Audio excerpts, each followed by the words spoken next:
Good morning, YouTubers. T-Square with T-Square Talks. Hope everybody's having a great day. It is Friday, the 1st. We did not see the dip that I was hoping for. However, it is what it is. I think the next chance of a really big dip or a good dip will probably be in 4 weeks. Did we see a dip? I mean, we saw it go down to 22.25, I think was the low. I was still shooting for 21.90 being my magic number. That's a 35-cent difference.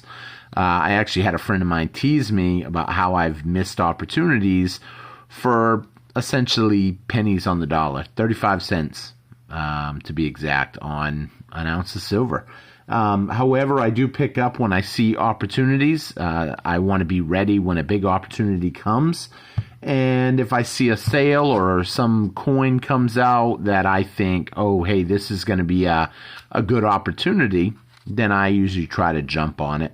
We're going to talk a little bit about what is going on with silver right now. We're going to talk about, I'm going to say, the manipulation in the markets maybe. The whole world is a stage. I guess you could say it like that, literally. We're going to talk a little bit about that today and what's going through some people's heads and why I think it's important that we see the big picture. If you guys enjoy this video, please help me out by hitting that thumbs up button. It really does help me. Leave me a comment. Let me know. I do use the comments for my inspiration for future videos. I'll sit here for probably an hour and just answer comments while I'm looking for an idea for the next video. And today's video, I had a comment a few minutes ago that I was replying to that basically talked about the 90-to-1 ratio, gold-silver ratio.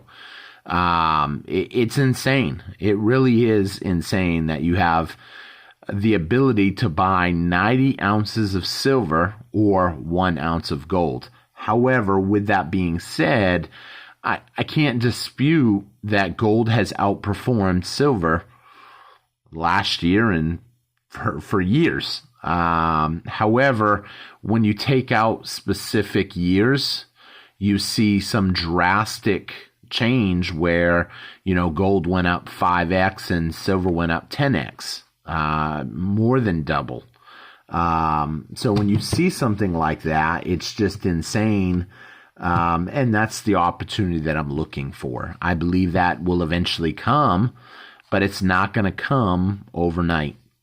And a lot of people right now are discouraged with silver, and they're finding themselves moving back into the cryptocurrencies. And, you know, cryptocurrencies, I'm not going to sit here and diss cryptocurrencies totally, but I will say that when you have a cryptocurrency, it's a program. It's just that. I know some people out there are going to be like, you don't understand. Trust me. I understand it. I own some. I have some. I've done a lot of reading on it. I understand blockchain. I understand a lot of that type of stuff. However, I also understand that anybody can take the program, the actual write-up, and duplicate it. Now, is it going to be another Bitcoin? No, Bitcoin is Bitcoin. I don't think anybody can copy the name of Bitcoin. I don't know if it's trademarked or what, but people want the original Bitcoin right now. However, a time may come where people may pull their money from Bitcoin because it's gotten so high and move it into another coin of some sort. And therefore, lots of people will lose tons of money, the people that are holding Bitcoin. And I believe it could even be a way for people to move money from essentially a entity that is not surviving, it's struggling, and they can invest their money in Bitcoin and funnel their money into a new coin, essentially. With gold and silver, it has been around since the beginning of time. There's only one gold, there's only one silver. Ultimately, the blockchain technology, it's cool in a way. I mean, it definitely makes it easier to send money to people around the world. It's instantaneous.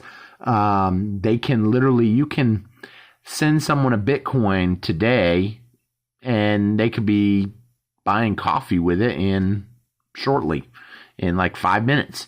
Now, I know some people are going to be like, what do you mean buying coffee? So some places, this idea of you can't spend it, I'm not going to go that far as to say that, because I've seen people that accept Bitcoin.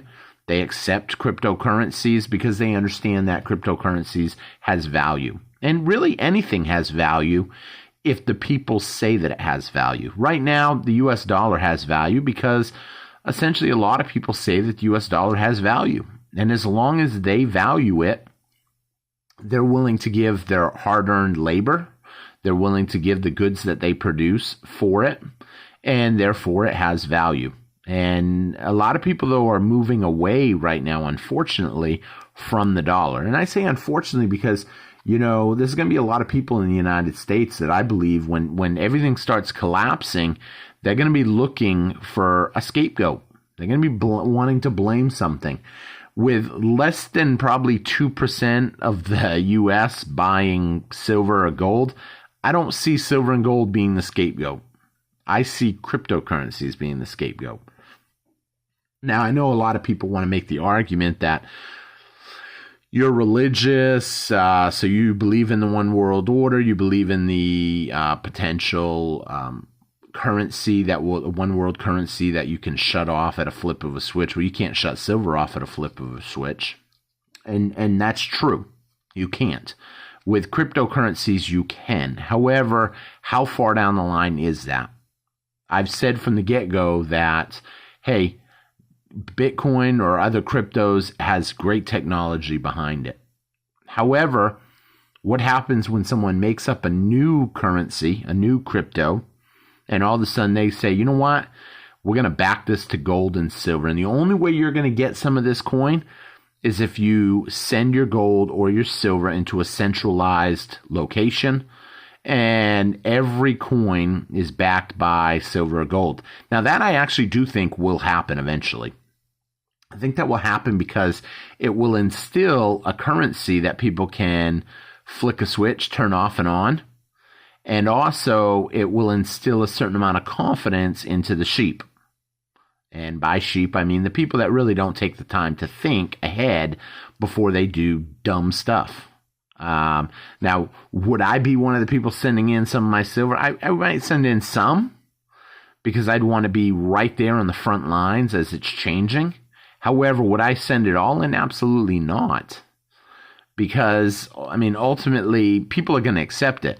A lot of people still don't want to accept this. You can't, in general, I will say, I can't take this into a restaurant or a business or a Walmart and use it. However, there are going to be exceptions to that rule. Once you've built up a friendship with a mom and pop store, why do you think they're trying to cut out mom and pop stores? Why do you think they're little by little trying to shut them down from everything from the cough all the way to the big corporations undercutting them just so they can't stay in business? But you build up a friendship with a mom and pop and you get to know them and you talk to them a little bit about silver or gold every day. And then all of a sudden they get stacking. They start collecting. And before you know it, you've got an avenue. You have an avenue when stuff really starts breaking down. You have someone that you can trade stuff with that's probably going to have more food than they can use, especially if they can't even keep their restaurant open. So it's definitely something to think about. I've had people say to me before, you can't do that. It doesn't work like that. I can tell you that there are people out there that collect. And, this idea of I don't want anybody to know that I stack or collect. I can understand that. I can understand that security is an issue. But I can also understand that, with a business owner, they are probably already in a good place. And they're probably in a better place than possibly even some of us. And so, if someone comes in and with some silver, they don't know. They don't know. The average person doesn't even know about silver or gold. And therefore, you have an opportunity to get someone into it. And, some of my best friends, I've gotten into stacking. And do they outposition me? Absolutely. However, with that being said, you think they're not going to remember, hey, you got them into stacking? This idea that silver is just going to keep coming down or it's worthless is insane to me. It really is insane that people can't see what's going on. We've got a 90-to-1 ratio on gold to silver right now. Never before, well, I can't say never. We actually saw it a couple summers back. But in general, you don't see that. I mean, we got up to 125. Someone's going to say, don't say never. But in history, the grand history of time that we've been tracking it, it doesn't add up 90-to-1. As cost of stuff goes up, cost of labor, cost of insurance, cost of food, cost of energy, to think that silver is not going to go up is just insane. You have a commodity that's being used now more than ever. We're seeing a drain on the COMEX. I heard someone say today that they heard a rumor that the COMEX had ran out. If the COMEX runs out, they're going to have a hard time keeping that a secret. And they are going to raise the price really quick. I mean, they'll give it a little time to try to possibly get rid of their short positions real quick, because they're going to want to try to rake in as much as they can. But all they'd have to do is slowly, when you see it start slowly going up every day, what do you think they're doing?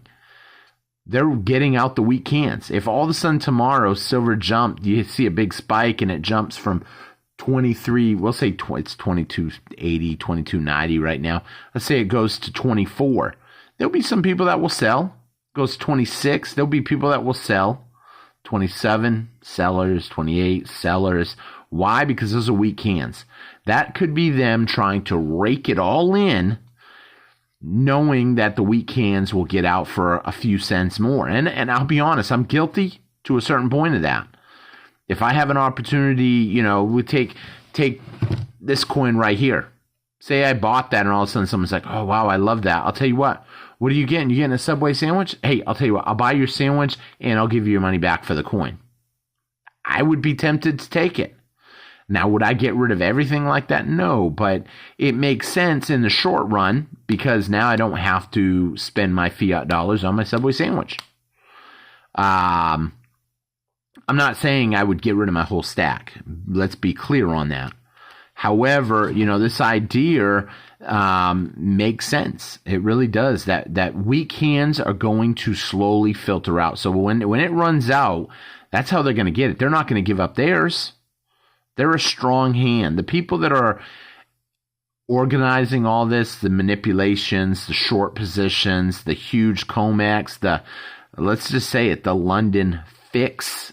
It's called the London fix for a reason because it's fixed to manipulate the system. Everything is manipulation now. So with that being said, kind of think about this. Don't get discouraged. Whatever happens with silver, we're in it for the long haul.